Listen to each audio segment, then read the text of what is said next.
Welcome to Fun Facts Daily, your source for just the good stuff.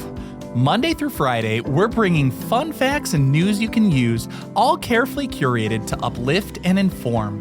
So give yourself a break, relax, and learn something awesome in just a few minutes every day. Hi everyone, I'm Kyle Wood. Today, we're going to be learning about one of the most popular and recognizable instruments in the world, the piano. But before we get into the facts, let's warm up our brains with a little challenge to see if you can tell fact from fiction. Consider this. Most people think of the piano as a keyboard instrument, but due to the way it produces sound, some say a piano is officially classified as a member of the percussion family, like a drum. What do you think? Is that an actual fact? We'll find out at the end of the episode.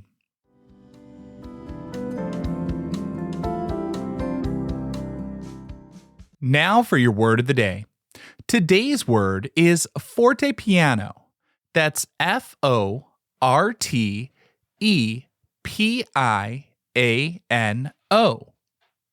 The word fortepiano is the original name for the instrument we now simply call the piano. It comes from two Italian words, forte, which means loud, and piano, which means soft. The instrument got this name because of its ability to produce different volumes depending on how hard the player pressed the keys. Before fortepiano, keyboard instruments like the harpsichord could only play at one consistent volume, which limited their expressive potential. The piano was invented around 1700 CE in Florence, Italy by Bartolomeo Cristofori. Cristofori was a brilliant musical instrument technician who was hired by the famous Medici family to take care of their large collection of instruments, especially their harpsichords. The harpsichord was a popular instrument at the time, but as I said, it was limited in its volume because it plucked its strings. So basically, all the notes were played at the same volume. Now, Cristofori originally called his creation the gravicembalo col piano e forte, which translates to harpsichord with soft and loud. Over time, this lengthy name was shortened to just fortepiano, and eventually people started calling it just the piano.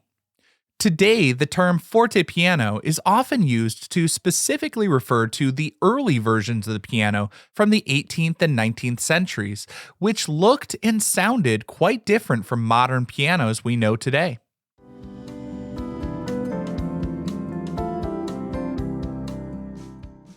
Time for your daily high five, our top 5 fun facts about pianos. Number 1.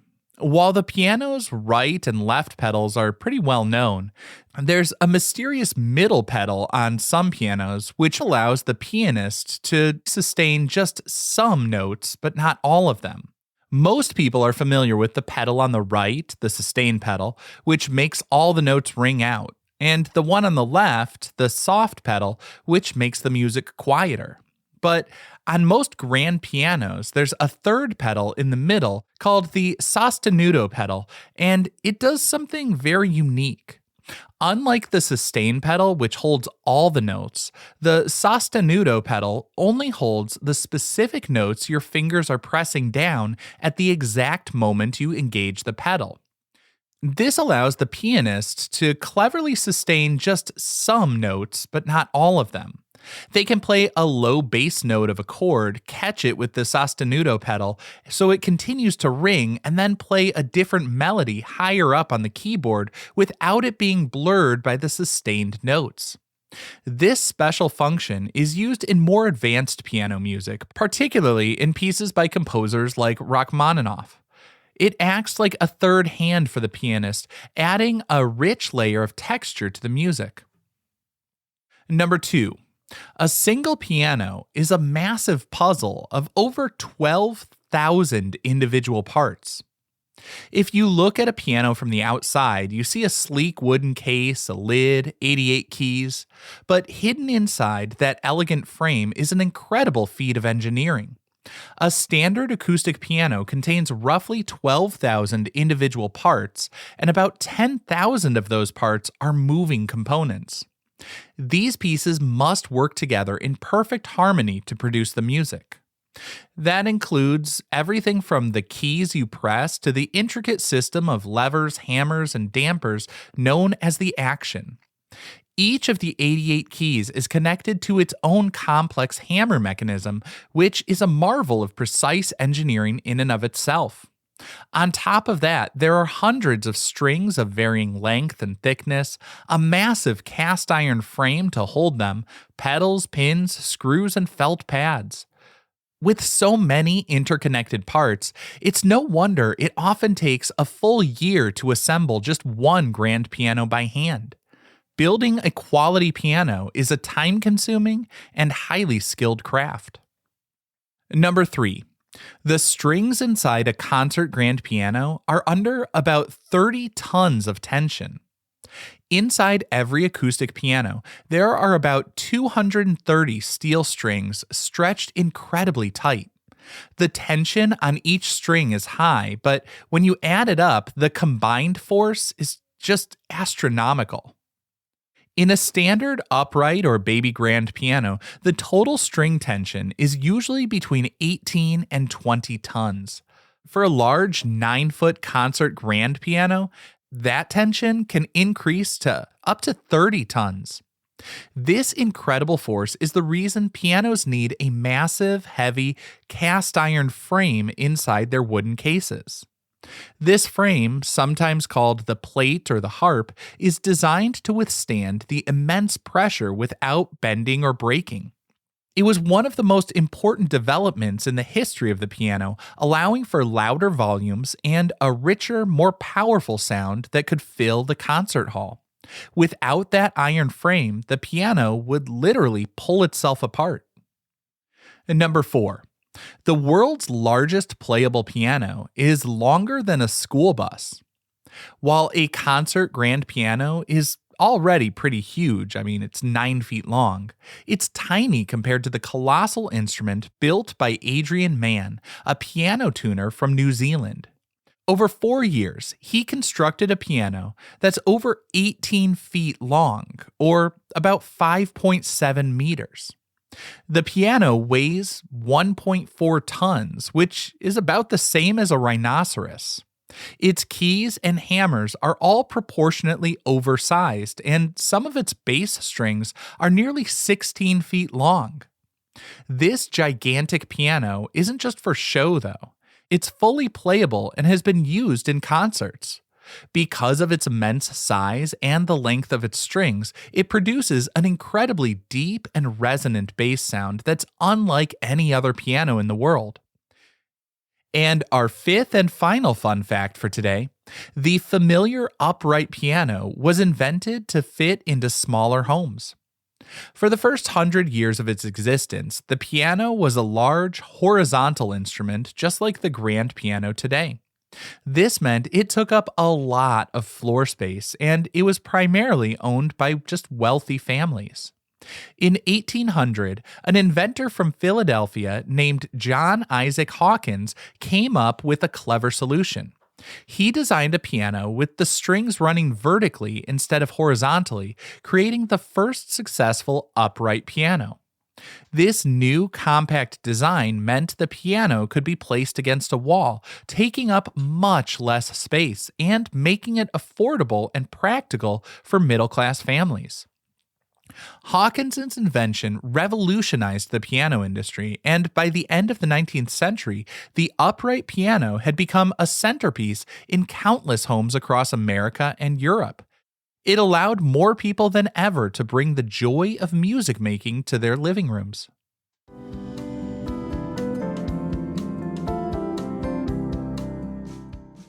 Now for some news you can use. If you're excited to learn to play the piano, here are a few quick tips to help you get a strong start.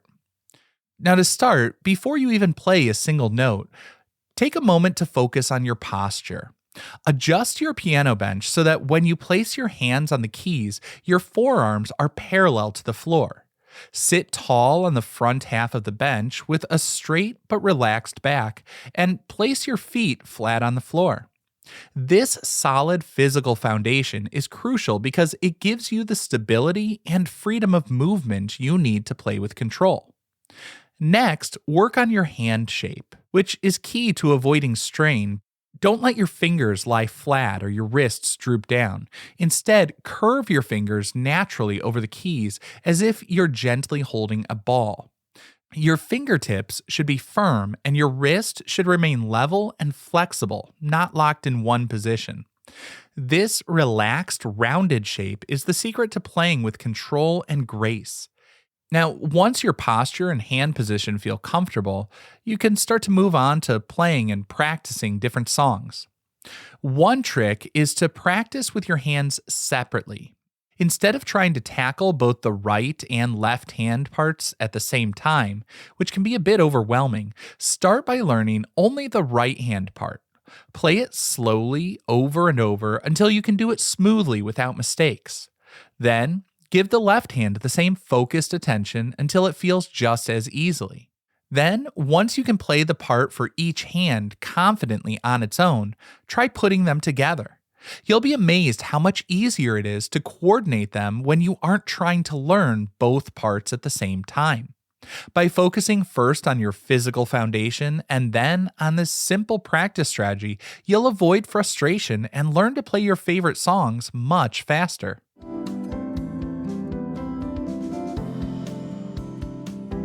Now for the moment you've been waiting for. At the beginning of the episode, I asked if the piano is actually classified as a percussion instrument. It might sound strange because it doesn't look like a drum or a xylophone, but that's a fact.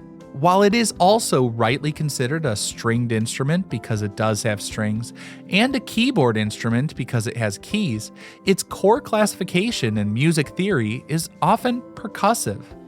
The reason is because of the way it makes its sound. A percussion instrument is defined as one that makes sound by being struck. Inside a piano, every time you press a key, a small felt-covered hammer flies up and strikes a string.